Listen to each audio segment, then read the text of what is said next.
నా టీవీ, ఇది నాలో మార్పు తెచ్చే టీవీ.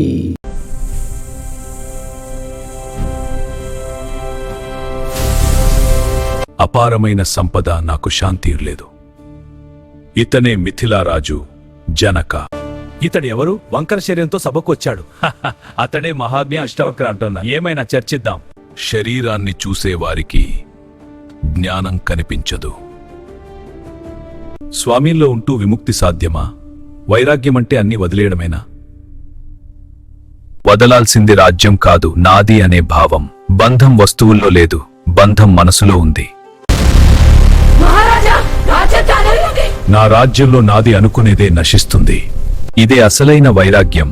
అడవికి పారిపోవడం కాదు, అహంకారాన్ని వదిలేయడం. రాజ్యం మధ్యలో ఉన్న మనసు స్వతంత్రంగా ఉంటే అదే ముక్తి. నువ్వు శుద్ధ సాక్షివి. అష్టావక్రరుడు అంటే ఎవరు? అతని గురించి పూర్తిగా వివరంగా తెలుసుకుందాం. అష్టావక్రుడు భౌతికంగా వంకరగా ఉన్న శరీరం, కానీ ఆత్మజ్ఞానంలో సూటిగా నిలిచిన మహాజ్ఞాని. అష్టావక్రరుడు ప్రాచీన భారతదేశంలోని ఒక మహర్షి. అష్ట అంటే 8, వక్ర అంటే వంకర. ఆయన శరీరంలో 8 చోట్ల వంకరలు ఉండేవి. అందుకే ఆయనకు ఆ పేరు వచ్చింది. అసలు ఆయన జననం ఎలా జరిగింది? అష్టావక్రరుడు ఖగోళ మహర్షి మరియు సుజాతకు జన్మించాడు.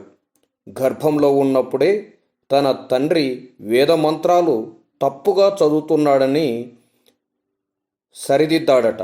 దాంతో కోపంగా తండ్రి శాపం ఇచ్చాడు, నువ్వు వంకరగా పుడతావు అని. ఆ శాపం వల్లే ఆయన శరీరం 8 చోట్ల వంకరగా మారింది. ఇక్కడ మనం గమనిస్తే ఒక గొప్ప పాఠం ఉంది. శరీరం ఎలా ఉన్నా జ్ఞానం, బుద్ధి, ఆత్మవిశ్వాసం మనిషిని మహానుభావుడిగా చేస్తాయి. జనక మహారాజుతో సంభాషణ ఏ విధంగా జరిగింది? అష్టావక్రుడి జీవితంలో అత్యంత ముఖ్యమైన ఘట్టం ఆయన జనక మధ్య జరిగిన ఆధ్యాత్మిక సంభాషణ. జనకుడు ఒక రాజు మాత్రమే కాదు, ఆత్మజ్ఞానాన్ని కోరుకున్న సాధకుడు. అష్టావక్రుడు ఆయనకు ఇచ్చిన ఉపదేశాలు అష్టావక్ర గీతగా ప్రసిద్ధి చెందాయి. అష్టావక్ర గీత అనేది ఆత్మజ్ఞానంపై అత్యంత లోతైన గ్రంథం. ఇది భగవద్గీతలాగే సంభాషణ రూపంలో ఉంటుంది, కానీ మరింత నేరుగా నువ్వే ఆత్మవు, నువ్వే బ్రహ్మవు అని చెబుతుంది. ముఖ్య సందేశాలు ఏమిటి దాంట్లో మనం గమనిస్తే, నువ్వు శరీరం కాదు, మనసు కాదు, నువ్వు శుద్ధ చైతన్యం అంటాడాయన. అలాగే బంధం, విముక్తి అన్నీ మనసులోనే ఉన్నాయి అంటాడు. ప్రపంచం ఒక మాయ లాంటిది.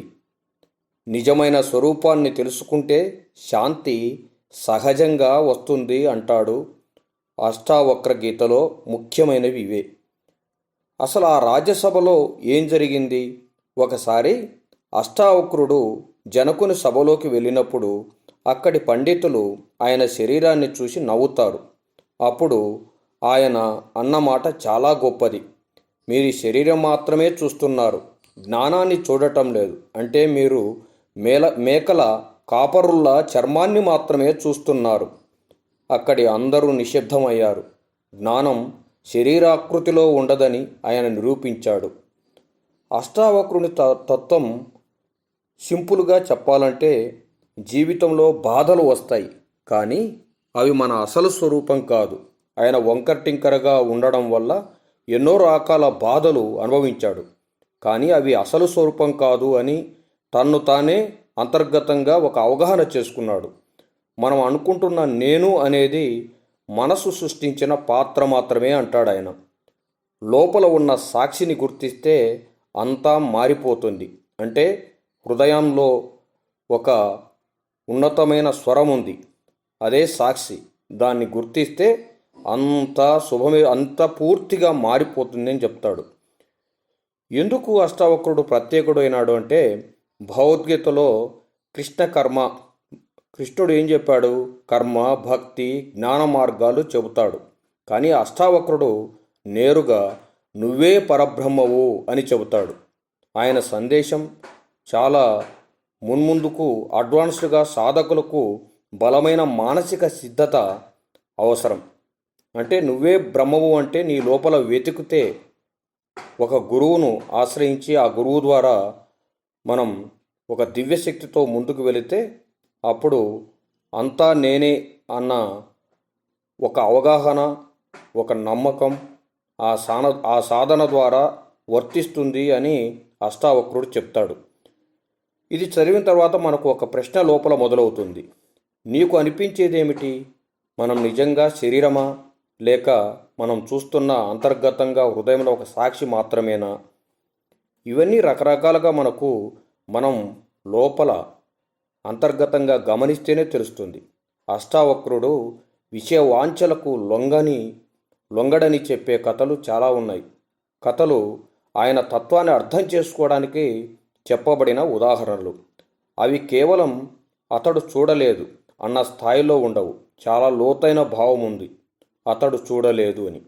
ముందుగా ఒక విషయం పెట్టుకోవాలి.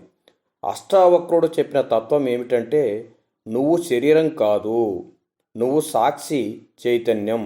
అంతర్గా ఉన్న ఆ హృదయంలో చెప్పే ఆ వాణి యొక్క ఒక చైతన్యం, ఒక విస్తరణ అంటాడు ఆయన. ఒక నది దగ్గర ఒక సంఘటన జరిగింది. ఒకసారి అష్టావక్రుడు నది దగ్గరికి వెళ్తాడు. అక్కడ స్త్రీలు స్నానం చేస్తున్నారు. సాధారణ మనిషి అయితే అటు ఇటు చూసి మనసు అలజడికి లోనవుతుంది.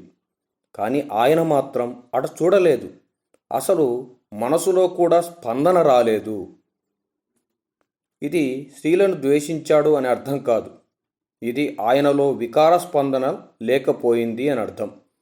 అన్ని రకాలుగా ఆయన శరీరం వక్రంగా ఉన్నా ఆయన మనసు వక్రంగా కూడా లేకుండా ఆయన స్వచ్ఛంగా ఉండే హృదయం అతనిది. ఎలా సాధ్యమైంది అంటే, అష్టావక్రుడి దృష్టిలో శరీరం అనేది ప్రకృతి యొక్క భాగం అంటాడు ఆయన. అందం, రూపం అన్నీ మనసు సృష్టించిన భావాలు అంటాడు. మన మనసు ఏ విధంగా అయితే ఆలోచన రకరకాలుగా ఉంటుందో ఆ మనసు బట్టి కూడా ఆలోచన వెళ్తుంది. కాబట్టి అది అందం, రూపం అన్నీ మనసు సృష్టించిన భావాలు అంటాడు. మనస్సు నిశ్శబ్దంగా ఉంటే వికారాలు ఉద్భవించవు. మనసు అనేది చాలా ప్రశాంతంగా, చాలా భగవంతునితో లయమైనప్పుడు ఆ మనసు నిశ్శబ్దంగా ఉంటే అన్ని రకాల వికారాలు అస్సలు లోపల ఉద్భవించవు, బయటికి రావు అంటాడు. మనకు ఎందుకు ఆలోచనలు వస్తాయి? ఎందుకంటే మనం నేనే శరీరాన్ని, అసలు నేను శరీరం అని భావిస్తున్నాం కాబట్టే అవన్నీ బయటకు వస్తాయి అంటాడు ఆయన.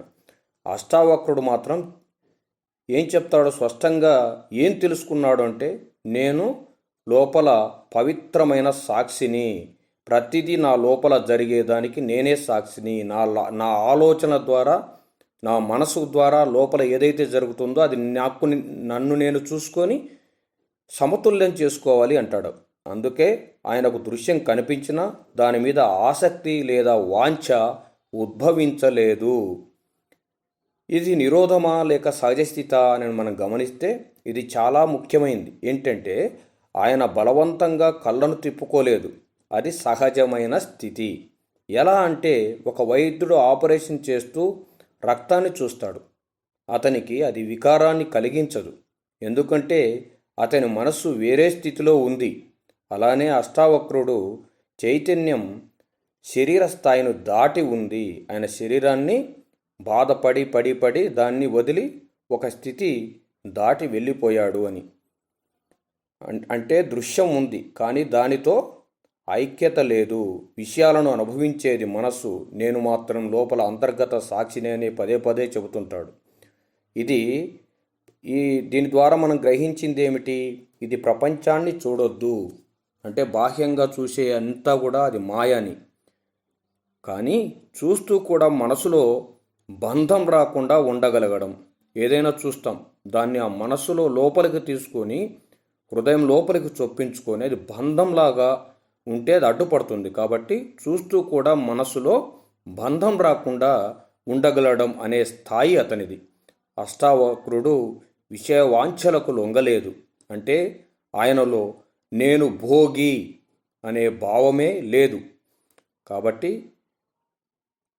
ఇది ఒక ఉన్నతమైన ఆధ్యాత్మిక స్థితి. సాధారణ మనిషి వెంటనే సాధించేది కాదు, అది సాధన ద్వారానే లభ్యమవుతుంది.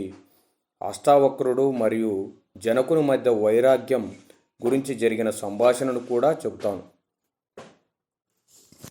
జనక మహారాజు అపారమైన సంపద, రాజ్యం, బాధ్యతలు ఇవన్నీ నెరవేర్చుకున్న ఒక ఉన్నతమైన మహారాజు. కానీ లోపల ఆయనకు ప్రశ్న ఎప్పుడూ కలిగేది. అప్పుడు ఇవన్నీ వీటి మధ్యలో ఉంటూ నేను ఎలా విముక్తిని పొందాలి అంటాడు. అప్పుడు అష్టావక్రుడు వచ్చినప్పుడు దాన్ని బయట పెడతాడు. అప్పుడు అష్టావక్రుడిని అడుగుతాడు, స్వామి, వైరాగ్యం అంటే అన్నీ వదిలేయడమేనా, రాజ్యం విడిచిపెట్టాలా అంటాడు. అప్పుడు అష్టావక్రుడు ఏమంటాడంటే నవ్వుతూ, వదలాల్సింది రాజ్యం కాదు, నాది అనే భావం. ఎంత సింపుల్గా ఉన్నా చాలా గొప్ప ఒక వాక్యం ఇది. వదలాల్సింది రాజ్యం కాదు, నాది అనే భావం. రాజ్యం చేతిలో ఉండొచ్చు, కానీ మనస్సులో అతుక్కుపోకూడదు అంటాడు. వైరాగ్యం అంటే ఏమిటి?